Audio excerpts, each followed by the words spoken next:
মৰমৰ ছাত্ৰ-ছাত্ৰীসকল তোমালোকক মোৰ ইউটিউব চেনেলটোলৈ স্বাগতম জনাইছো। আজি মই ক্লাছ 8ৰ হিন্দী কিতাপখনৰ 13 নম্বৰ পাঠত থকা মেৰা নয়া বচপন এই কবিতাটিৰ অনুশীলনীত থকা আটাইকেইটা প্ৰশ্নৰ উত্তৰ লিখি দিম। তোমালোকে মোৰ চেনেলটো সাবস্ক্ৰাইব কৰি ল'বা আৰু ভিডিঅ'টো ভাল লাগিলে লাইক কৰি দিবা। এতিয়া 1 নম্বৰৰ ক নম্বৰ প্ৰশ্নটো হ'ল बचपन में ऐसी कौन सी विशेषता होती है जिसकी बार बार याद आती है। ইয়াৰ অৰ্থটো হ'ল শিশুকালৰ এনেকুৱা কি বিশেষত্ব আছে যাৰ বাবে শিশুকালটো বাৰে বাৰে মনলৈ আহে। এতিয়া উত্তৰটো হ'ব 1 নম্বৰ ক उत्तर बचपन अतुलित आनंद का भंडार होता है इसलिए इसकी बार बार याद आती है। ইয়াৰ অৰ্থটো হ'ব শৈশৱকাল অতুলনীয় আনন্দৰ ভঁৰাল, সেইবাবে শৈশৱকালটো বাৰে বাৰে মনলৈ আহে। ইয়াৰ পিছত খ নম্বৰ প্ৰশ্নটো হ'ল কবয়িত্ৰী কিউ চাহতি হে কি উনকা বচপন ফিৰ সে লৌট আয়ে। ইয়াৰ অৰ্থটো হ'ল কবিগৰাকীয়ে কিয় বিচাৰে যে তেওঁৰ শৈশৱকালটো পুনৰ উভতি আহক। এতিয়া উত্তৰটো হ'ব মই ইয়াতে লিখি দিছোঁ 1 নম্বৰ খ उत्तर कवयित्री चाहती है कि उनका बचपन फिर से लौट आए क्योंकि बचपन बहुत सुंदर और अतुलित आनंद से भरपूर है। वे अनुभव करती है कि बचपन में ही निर्मल तथा स्वाभाविक विश्राम मिलती है। ইয়াৰ অসমীয়া অৰ্থটো হ'ল কবিগৰাকীয়ে তেওঁৰ শৈশৱকালটো পুনৰ উভতি অহাটো বিচাৰে কিয়নো শৈশৱকাল বহুত সুন্দৰ আৰু অতুলনীয় আনন্দৰে ভৰপূৰ। তেওঁ অনুভৱ কৰে যে কেৱল শৈশৱকালতহে শান্তিৰে বিশ্ৰাম ল'ব পাৰি। ইয়াৰ পিছত গ নম্বৰ প্ৰশ্নটো হ'ল वह प्यारा जीवन निष्पाप का अर्थ स्पष्ट करो। অৰ্থাৎ সেইটো মৰমৰ নিষ্পাপ জীৱন এই বাক্যটোৰ অৰ্থ বুজাই লিখা। এতিয়া মই উত্তৰটো লিখি দিম 1 নম্বৰ গ उत्तर कवयित्री कहती है कि बचपन निष्पाप होती है, बचपन का जीवन अति मधुर है, इस काल में केवल हंसना खेलना खाना पीना आदि में ही समय बीत जाता है। ইয়াৰ অৰ্থটো হ'ল কবিগৰাকীয়ে শৈশৱকালক নিষ্পাপ বুলি কৈছে। শৈশৱকালটো অতি মধুৰ, শৈশৱকালত কেৱল হাঁহি ধেমালি খেলা ধূলা খোৱা বোৱা আদিতেই সময় অতিবাহিত হয়। ইয়াৰ পিছত খ নম্বৰ প্ৰশ্নটোত দিয়া আছে मेरा नया बचपन कविता के प्रतिपाद्य को स्पष्ट करो। অৰ্থাৎ मेरा नया बचपन কবিতাটোৰ প্ৰতিপাদ্য প্ৰকাশ কৰা। প্ৰতিপাদ্য মানে মূল ভাৱ। এতিয়া মই তোমালোকক এই প্ৰশ্নটোৰ উত্তৰটো লিখি দিম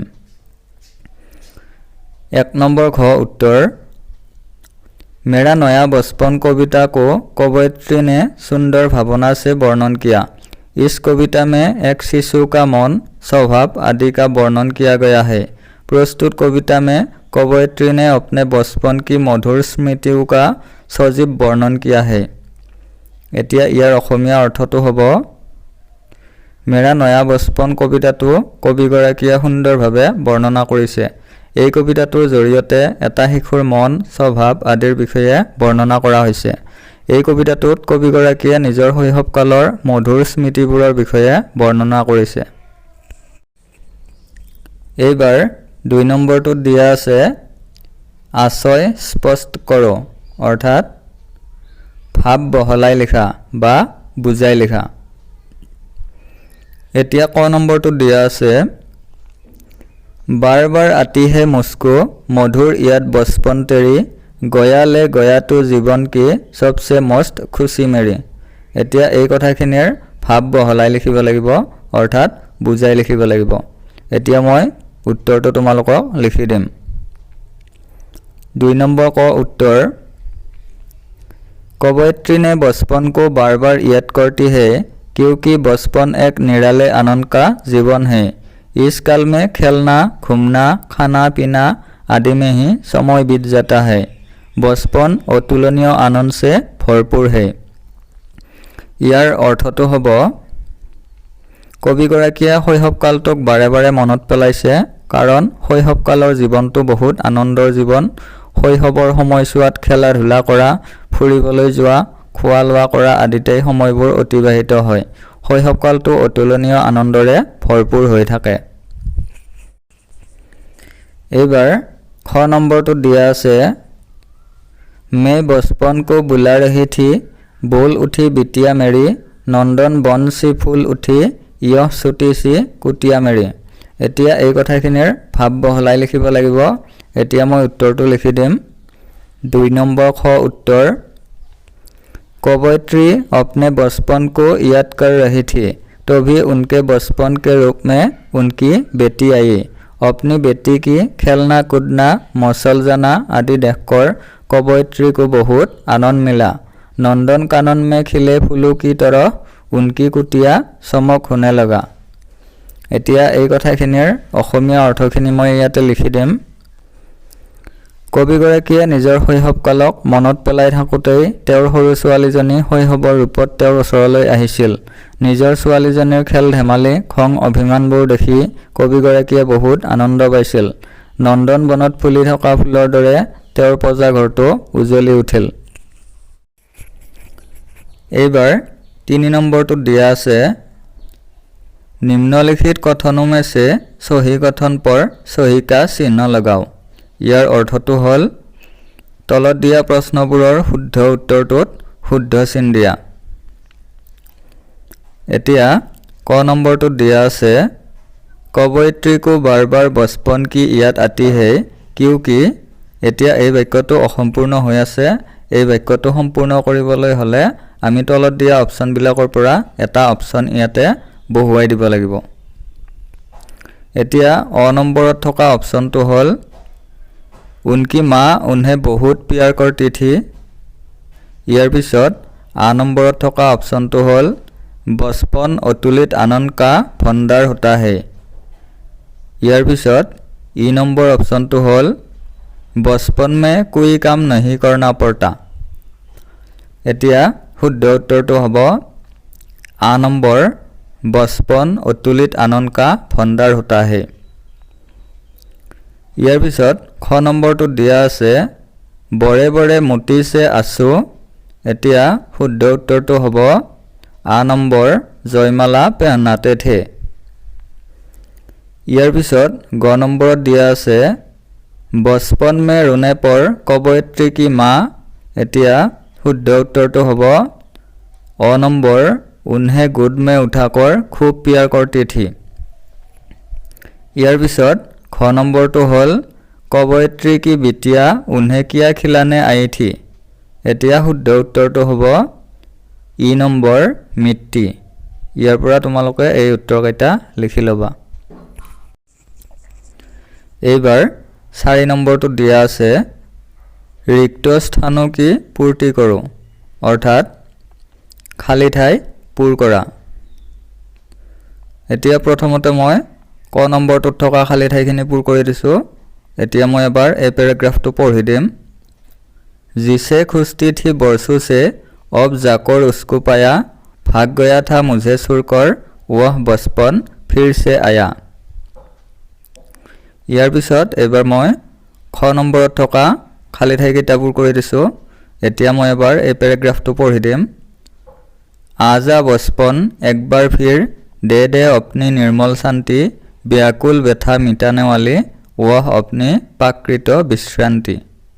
এই শব্দকেইটা তোমালোকে কবিতাটিত বিচাৰিলে পাবা আৰু কবিতাটিত নিবিচাৰিলেও মই লিখি দিছোঁ ইয়াতে। ইয়াৰ পৰা তোমালোকে লিখি ল'বা। এইবাৰ 5 নম্বৰৰ ক নম্বৰ প্ৰশ্নটো হ'ল मेरा नया बचपन कविता की रचयिता कौन है। ইয়াৰ অৰ্থটো হ'ল मेरा नया बचपन কবিতাটিৰ কবি কোন। এতিয়া উত্তৰটো হ'ল 5 নম্বৰ ক উত্তৰ मेरा नया बचपन कविता की रचयिता है सुभद्रा कुमारी चौहान। ইয়াৰ অৰ্থটো হ'ল मेरा नया बचपन কবিতাটোৰ কবিগৰাকীৰ নাম হ'ল সুভদ্ৰা কুমাৰী চৌহান। ইয়াৰ পিছত খ নম্বৰ প্ৰশ্নটো হ'ল कवयित्री किसे बुला रही थी, অৰ্থাৎ কবিগৰাকীয়ে কাক মাতি আছিল বা কবিগৰাকীয়ে কাক আহ্বান জনাইছিল? এতিয়া উত্তৰটো হ'ব 5 নম্বৰ খ উত্তৰ কবয়িত্ৰী अपने बचपन को बुला रही थी। ইয়াৰ অৰ্থটো হ'ল কবিগৰাকীয়ে নিজৰ শৈশৱকালটোক আহ্বান জনাইছিল। ইয়াৰ পিছত 5 নম্বৰৰ গ নম্বৰ প্ৰশ্নটো হ'ল कवयित्री को नया जीवन किस रूप में प्राप्त हुआ? ইয়াৰ অৰ্থটো হ'ল কবিগৰাকীয়ে নতুন জীৱন কেনেদৰে ঘূৰাই পাইছিল। এতিয়া উত্তৰটো হ'ব 5 নম্বৰ গ उत्तर कवयित्री को नया जीवन अपनी बेटी की मंजुल मूर्ति देखकर प्राप्त हुआ। ইয়াৰ অৰ্থটো হ'ল কবিগৰাকীয়ে নিজৰ সৰু ছোৱালীজনীৰ সুন্দৰ মূৰ্তি দেখি নতুন জীৱন পাইছিল। এইবাৰ 5 নম্বৰৰ খ নম্বৰ প্ৰশ্নটো হ'ল कवयित्री को मिट्टी खिलाने कौन आई थी? ইয়াৰ অৰ্থটো হ'ল কবিগৰাকীক মাটি খুৱাবলৈ কোন আহিছিল। এতিয়া উত্তৰটো হ'ল 5 নম্বৰ খ उत्तर कवयित्री को मिट्टी खिलाने के लिए अपनी बिटिया आई थी। ইয়াৰ অৰ্থটো হ'ল কবিগৰাকীক মাটি খুৱাবলৈ তেওঁৰ সৰু ছোৱালীজনী আহিছিল। ইয়াৰ পিছত 19 নম্বৰ প্ৰশ্নটো হ'ল अपनी बिटिया की किस बात से कवयित्री बहुत खुश हुई? ইয়াৰ অৰ্থটো হ'ল নিজৰ ছোৱালীজনীৰ কোনটো কথাত কবিগৰাকীয়ে বহুত আনন্দ পাইছিল। এতিয়া উত্তৰটো হ'ল 19 নম্বৰ उत्तर अपनी बिटिया के हाथ में मिट्टी देखकर जब कवयित्री ने पूछा कि वह क्या लाई, उसने बोला कि वह मिट्टी लाई है कवयित्री को खिलाने के लिए। अपनी बिटिया की इसी बात से कवयित्री बहुत खुश हुई। ইয়াৰ অৰ্থটো হ'ব ইয়াতে মই লিখি দিম নিজৰ সৰু ছোৱালীজনীৰ হাতত মাটি দেখি যেতিয়া কবিগৰাকীয়ে সুধিছিল যে তাই কি আনিছে তেতিয়া তাই কৈছিল যে তাই হাতত মাটি লৈ আহিছে কবিগৰাকীক খুৱাবলৈ। ছোৱালীজনীৰ এই কথাটো শুনি কবিগৰাকীয়ে বহুত আনন্দ পাইছিল। ইয়াৰ পিছত 5 নম্বৰৰ 6 নম্বৰ প্ৰশ্নটো হ'ল कवयित्री के पास बचपन किया बनकर आया। ইয়াৰ অৰ্থটো হ'ল কবিগৰাকীৰ ওচৰলৈ শৈশৱকালটো কি ৰূপত আহিছিল। এতিয়া উত্তৰটো হ'ল 6 নম্বৰ उत्तर कवयित्री के पास बचपन बेटी बनकर आया। অৰ্থাৎ কবিগৰাকীৰ ওচৰলৈ শৈশৱকালটো নিজৰ ছোৱালীজনীৰ ৰূপত আহিছিল। ইয়াৰ পিছৰ প্ৰশ্নটো হ'ল किसकी मंजुल मूर्ति देखकर कवयित्री में नवजीवन जाग उठा। ইয়াৰ অৰ্থটো হ'ল কাৰ সুন্দৰ মূৰ্তি দেখি কবিগৰাকীৰ মনত নতুন জীৱনৰ ভাৱ জাগি উঠিছে। এতিয়া উত্তৰটো হ'ল 6 নম্বৰ उत्तर अपनी बेटी की मंजुल मूर्ति देखकर कवयित्री में नवजीवन जाग उठा। ইয়াৰ অৰ্থটো হ'ব নিজৰ ছোৱালীজনীৰ সুন্দৰ মূৰ্তি দেখি কবিগৰাকীৰ মনত নতুন জীৱনৰ ভাৱ জাগি উঠিছে। ইয়াৰ পিছত জ নম্বৰ প্ৰশ্নটো হ'ল क्या तुम्हें भी बचपन प्रिय है? অৰ্থাৎ তুমিও শৈশৱকাল ভাল পোৱা নে? এতিয়া উত্তৰটো মই লিখি দিম ज নম্বৰ उत्तर हाँ मुझे भी बचपन प्रिय है क्योंकि बचपन अतुलित आनंद का भंडार होता है। ইয়াৰ অৰ্থটো হ'ল হয় ময়ো শৈশৱকাল ভাল পাওঁ কাৰণ শৈশৱকাল অতুলনীয় আনন্দৰ ভঁৰাল। ইয়াৰ পিছত দিয়া আছে পাঠ के आसपास। এতিয়া 1 নম্বৰ প্ৰশ্নটো হ'ল बचपन का अतुलित आनंद क्या है विस्तार से बताओ। ইয়াৰ অৰ্থটো হ'ল শৈশৱকালৰ অতুলনীয় আনন্দ কি বহলাই কোৱা।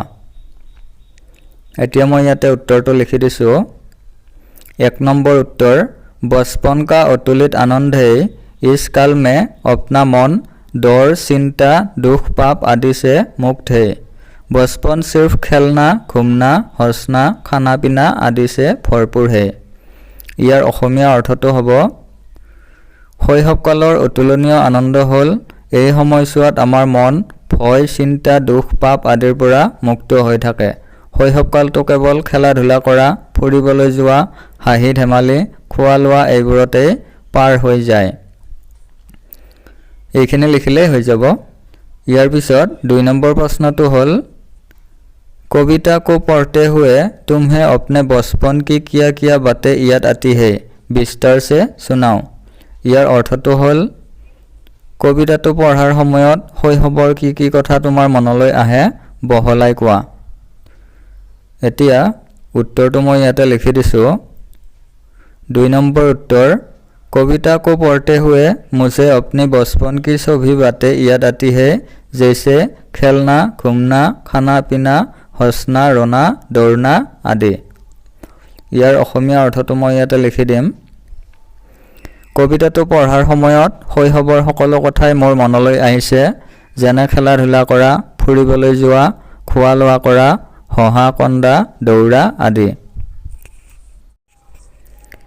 ইয়াৰ পিছত দিয়া আছে ভাষা অধ্যয়ন। এতিয়া 1 নম্বৰটোত কেইটামান পৰ্যায়বাচী শব্দ দিয়া আছে। পৰ্যায়বাচী শব্দ মানে হৈছে সমাৰ্থক শব্দ, অৰ্থাৎ একে অৰ্থ বুজোৱা শব্দ। এতিয়া আকাশ শব্দটোৰ পৰ্যায়বাচী শব্দ হ'ল গগন, আসমান আদি। একেদৰে পৃথিৱী শব্দটোৰ পৰ্যায়বাচী শব্দ হ'ল ধৰতি, ধৰা ইত্যাদি। এতিয়া ইয়াতে তলত কৈছে इस प्रकार निम्नलिखित शब्दों के 2 पर्यायवाची शब्द लिखो, अर्थात এনেদৰে তলত দিয়া শব্দবোৰৰ 2 সমাৰ্থক শব্দ লিখা। এতিয়া মধুৰ শব্দটোৰ সমাৰ্থক শব্দ হ'ব মিঠা আৰু পিয়াৰা। ঠিক একেদৰে মই বাকি কেইটা শব্দৰ ইয়াতে 2 সমাৰ্থক শব্দ লিখি দিছোঁ, পোনে লিখি দিছোঁ। তোমালোকে ইয়াৰ পৰা চাই লিখি ল'বা। ইয়াৰ পিছত 2 নম্বৰটোত দিয়া আছে आओ सारांश लेखन सीखे, अर्थात सारांश लिखिবলৈ শিকো আহা। এতিয়া সাৰাংশ লিখিবলৈ তোমালোকক এটা পেৰাগ্ৰাফ দিয়া থাকিব। সেই পেৰাগ্ৰাফটো তোমালোকে 2-3 বাৰ মান পঢ়ি ল'ব লাগিব আৰু 2-3 বাৰ পঢ়াৰ পিছত সেই পেৰাগ্ৰাফটোৰ পৰা যিখিনি মূল বাক্য আছে সেই বাক্যকেইটা তোমালোকে সাৰাংশ হিচাপে লিখিব লাগিব। যদি পেৰাগ্ৰাফটোত 10টা বাক্য থাকে তেনেহ'লে তোমালোকে 4টা মান বাক্য লিখিলেই হ'ব, কিন্তু তোমালোকে সেই পেৰাগ্ৰাফটোৰ পৰা দৰকাৰী বাক্যকেইটা মাজৰ পৰা কাটি লিখিব লাগিব আৰু বাক্যকেইটা যদি নিজৰ ভাষাত লিখিব পাৰা তেতিয়াহ'লে বেছি ভাল। আৰু সাৰাংশটোৰ এটা শিৰোনামা দিব লাগে, অৰ্থাৎ এটা নাম দিব লাগে, কথাখিনিৰ লগত মিলাকৈ নাম এটা দিব লাগে।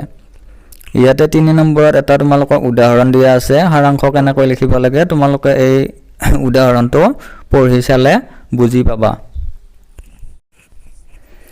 ইয়াৰ পিছত একেবাৰে শেষৰ ফালে 10 নম্বৰটোত দিয়া আছে नीचे कविता में आए कुछ शब्दों के अर्थ दिए गए हैं, दिए गए शेष शब्दों के अर्थ शब्दकोश की मदद से खुद कर लिखो। ইয়াৰ অৰ্থটো হ'ল তলত কবিতাটোত থকা কেইটামান শব্দৰ অৰ্থ লিখি দিয়া হৈছে, বাকি থকা শব্দবোৰৰ অৰ্থবোৰ অভিধানত বিচাৰি তোমালোকে নিজে লিখা। এতিয়া ইয়াতে মই শব্দবিলাকৰ অৰ্থবিলাক খালী ঠাইবিলাকত লিখি দিছোঁ। তোমালোকে ইয়াৰ পৰা চাই এই শব্দবিলাকৰ অৰ্থবিলাক লিখি ল'বা। ইয়াৰ পৰা পৰীক্ষাত আহিব পাৰে, গতিকে এইকেইটা ভালদৰে মনত ৰাখিবা। মৰমৰ ছাত্ৰ-ছাত্ৰীসকল, আজিৰ ভিডিঅ'টো ইমানতে শেষ কৰিছোঁ। যদি ভিডিঅ'টো ভাল পালা লাইক এটা কৰি দিবা আৰু কমেণ্ট কৰিবলৈ নাপাহৰিবা। লগতে মোৰ চেনেলটো ছাবস্ক্ৰাইব কৰি দিবা। ধন্যবাদ।